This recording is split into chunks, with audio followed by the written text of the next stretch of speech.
How does God speak? How does God speak to us today? Ever ask that question of yourself, folks? How does God speak to us today? What do you think, madam? How does God speak to us today? Any idea? Does God speak to us today? Has He ever spoken to us? I have friends, and they say, well, He's never spoken to me, never said anything to me. If God would speak to me, if He'd communicate, if He'd make Himself known to me, reveal Himself to me, but I've never heard Him speak to me. He's never said anything to me. How does God speak to us today? Does God speak to us today? What do you think, sir? Does God speak to us today? What would be your answer? Because I want to suggest to you, friends, for you to think about. God is speaking to you today. And I want you to think about it, friends. God is speaking to you today, all day. All day long, God is speaking to you and me. What do you think? You say, well, I've never heard Him. How does God speak to us today? He speaks to us every day. He speaks to us all day long. What do you mean? You say to me, what do you mean? What do you think, madam? How does God speak to us today? I'll give you an example of how I believe God is speaking to us today.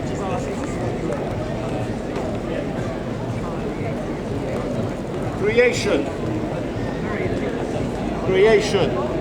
is shouting to us all day long. God is all powerful. God is all knowing. The sunshine.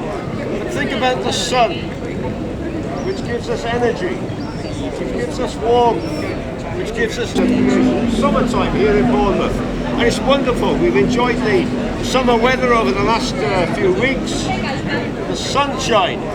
Think about the sun, which gives us energy, which gives us warmth, which gives us light and health and strength, because the sun is what we need as part of our life. Think of the rain. God sends rain upon this earth. And why do we need rain? Because it's water of life. It gives us health and strength. It waters our crops, gives us our food, gives us our drink that we need.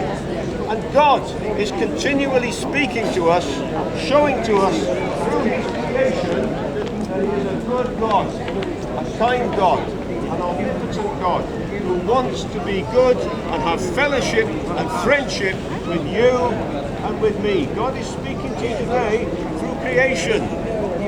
Have you looked at creation? Have you seen how good God is? How does God speak to us today, sir? What do you think?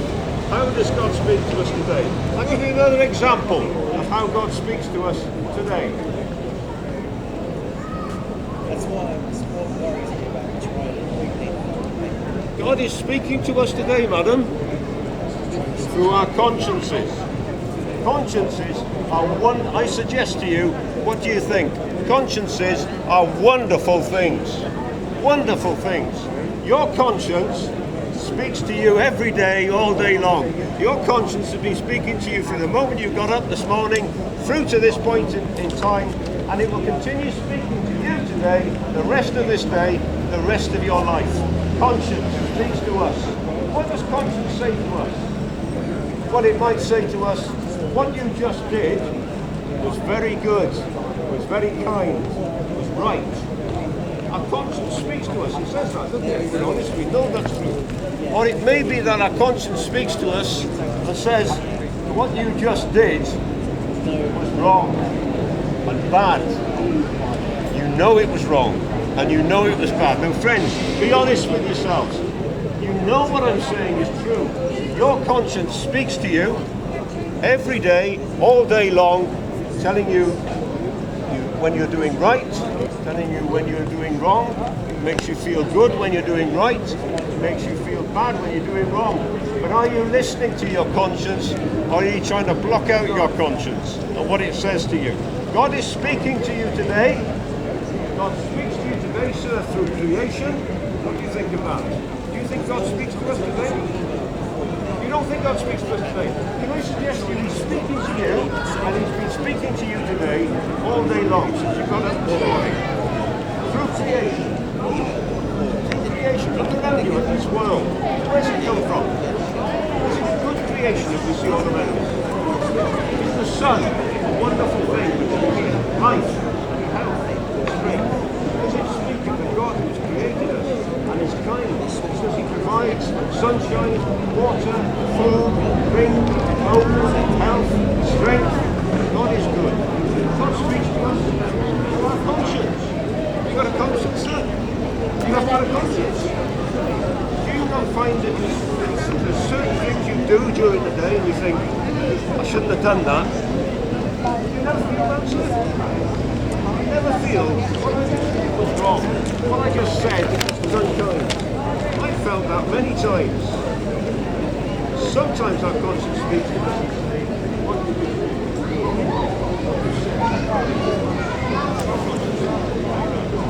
You know what I mean? Your conscience. Well, God is giving you your conscience. How can you know, and I know, and we know, what is right and what is wrong? Now, what we do is right or what we do is wrong. Where does that idea come from? Sorry? From Islam. From Islam. But what does Islam say? It says God has created us. Pardon? But God has created us. You agree with that? You're a believer in Islam. So you believe that God has created you. You believe that? That's what my Muslim friends believe. God has created us and he's speaking to us because he wants to have a living and loving relationship. Through creation, the beauty, the wonder, the goodness, the kindness of God in creation, he speaks to us through our conscience when he says what you did was right or what you did was wrong. And another way that God speaks to us, friends,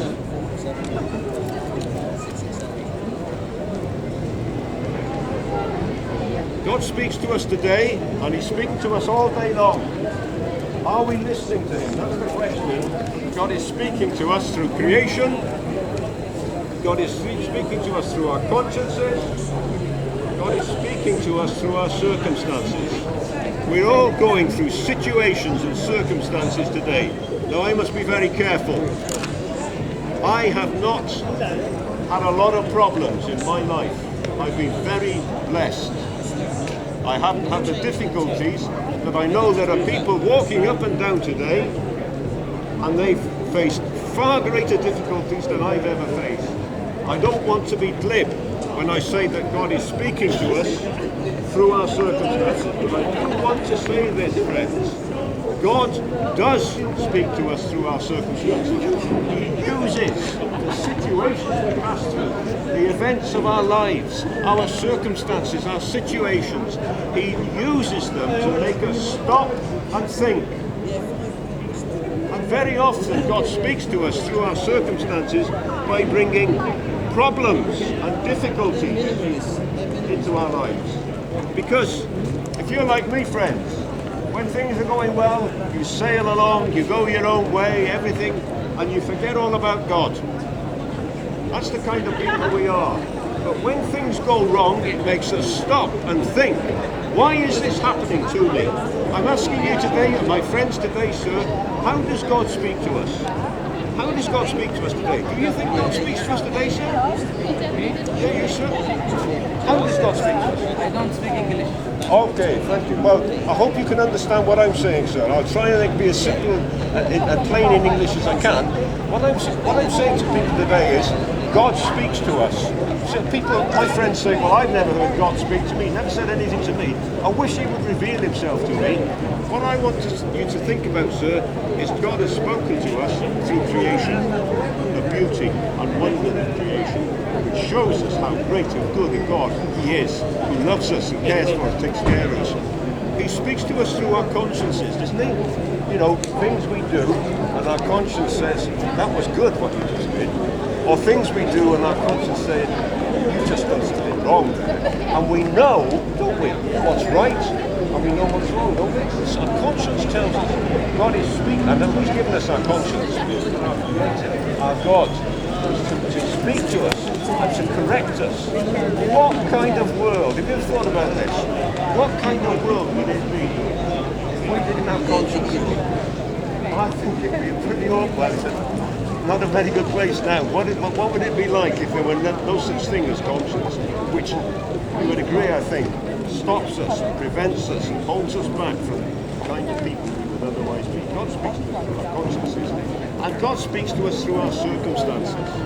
And I'm saying, sir, that although I've not had a lot of difficulties in my life, and I know people walking up and down here have had good, will have gone great difficulties. God speaks to us through our circumstances. He wants to make us stop and think. When things go wrong in our lives, it does make us stop and think, what's going on? What's the point of all this? Why is all this happening to me? And God is speaking to us through our circumstances, and He wants to bring us back to think about Him, bring us back to that loving and living relationship that He wants us to have with Him and that we've forgotten all about. Friends, one of the clearest ways God has spoken to us is through His Word, the Bible.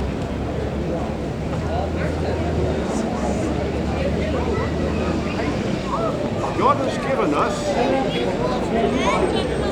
the Word of God. Friends, when you read the Bible, you are listening to what God is saying to you. Simple as that. If you want to know what God says to you today, read the Bible. If you want to know what God thinks, you read the Bible. Who is God? What is He like? Read the Bible. What are you like? What am I like? What are our greatest needs? Read the Bible. It's God's Word. He's spoken to us in His Word to tell us what kind of God He is, what kind of people we are, how we can come and have a living and a loving relationship with God.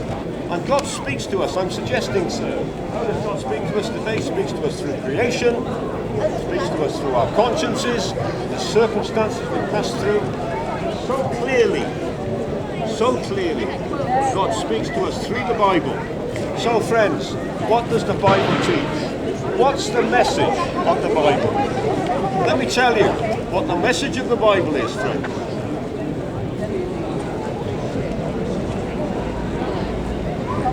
You know, the message of the Bible can be summed up in a few words. The message of the Bible: Jesus Christ crucified. Jesus Christ crucified. That's what I want you to think about today. Jesus came and lived on this earth. He lived a perfect life. You can read about it for yourselves in the Bible. The kind of life that I totally and utterly failed to live. We've all totally and utterly failed to live. Jesus came and lived a perfect life on my behalf, on the behalf of my Christian friends here, on your behalf, madam and sir, if you will come to Christ and put your trust in Him. You see, Jesus is God the Son. Now you might say, oh, hang on, I've heard this before. Jesus is God. How can a man be God? Read the Bible, friends. Read what the Bible has to say, what it says about Jesus, and the evidence it presents to you as to who Jesus is. God the Son, who came and lived a perfect life that you and I have failed to live. And when He'd finished living that perfect life, He died on the cross. Why? Why did Jesus die on the cross? Well, you say, I know why. The Roman soldiers, the Roman authorities, and the Jewish authorities, the Jewish leaders, they put Him on the cross. The Jewish leaders hated Him, and the Roman authorities had problems with the Jews, put Him on the cross. This is true, but God has also declared in His Word, and Jesus Himself said that He would go to the cross and He would suffer on the cross for my sin, for your sin, if you put your trust in Him. He took the punishment for my sin upon Him. And when He died on the cross, He was dying that I might live. He was punished that I might go unpunished. He was giving me forgiveness, and He was giving me His righteousness, my sin placed upon Him, His good third day, after his death, he rose from the dead as he promised he would. Now you say, friends, it's not too much to take in. You're now telling me about a man dying and rising again. Friends, I'm telling you about the God the Son who became a man to live a perfect life for you and for me, died on the cross in our place that we might be forgiven. And as he said, as he promised, he rose the third day because he was victorious over sin. And he lives now victorious over sin. He's dealt with sin in my life, and I am forgiven. He's dealt with sin in the lives of my friends, and we are forgiven. And he will deal with you if you will come to him and put your trust in him as your Saviour and your Lord. Come to him. And what do you say? Lord, I'm wrong, you're right. Is that such a big deal? We all know it's true, don't we? We know that we're not what we ought to be. We know that we don't do what we should do. We do what we shouldn't do. We come to Jesus and say, I accept and I am not what I should be. Please forgive me. Please accept me. I accept your death upon the cross for forgiveness. And I accept you as my Lord and Saviour. Changing me.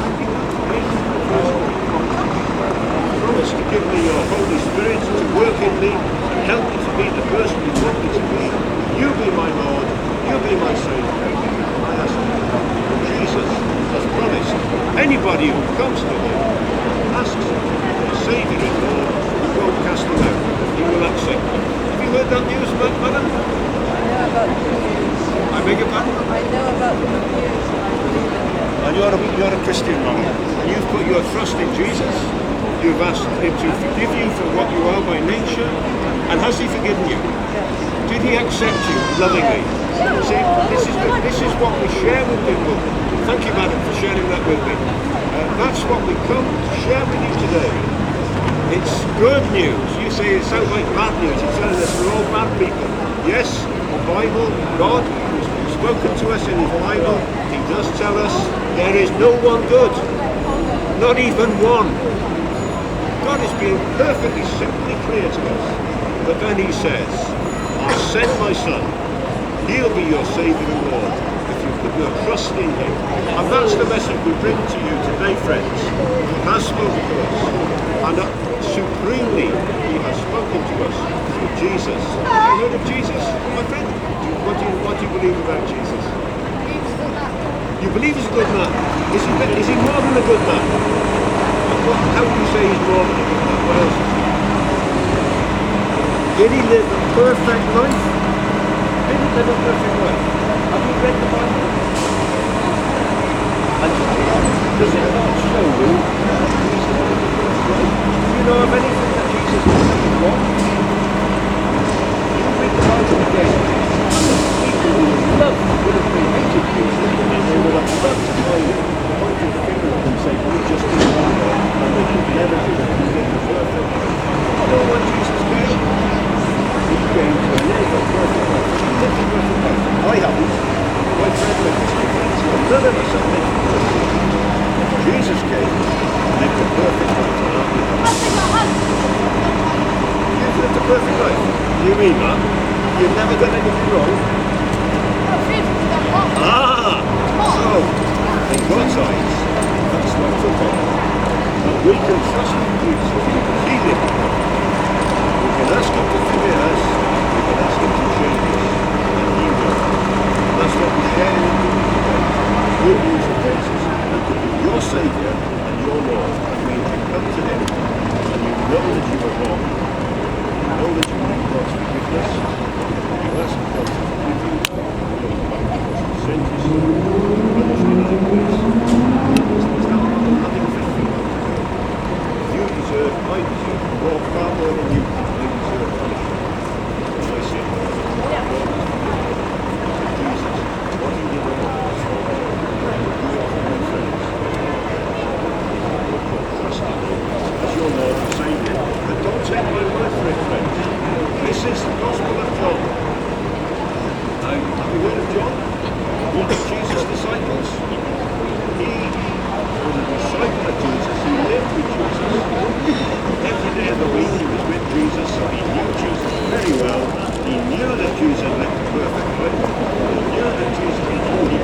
be God the Son, and he knew that Jesus had come to live a perfect life on our behalf, to die on the cross and be punished in my place, your place if you trust in Jesus. And he knew that Jesus was our Saviour and Lord. And he said, I'm going to write a book.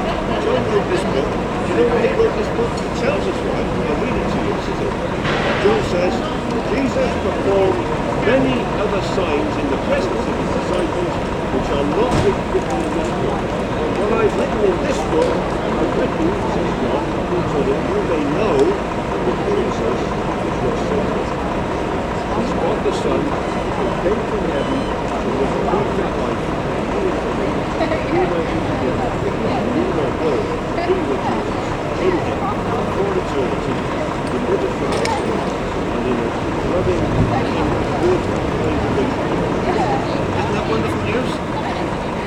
That's the news we bring to people this afternoon. I'm going to stand down now. These God's Gospels are free. There's literature over on the table, some books and that's for you over on the table. If you want to take them, they're all free. And if you'd like to speak to me, I'm going to stand aside now. Come and have a chat with me. I'd love to share this good news with you and explain more the way coming back to God. Scattered out at Very much this. so. Alright, look at that group of that.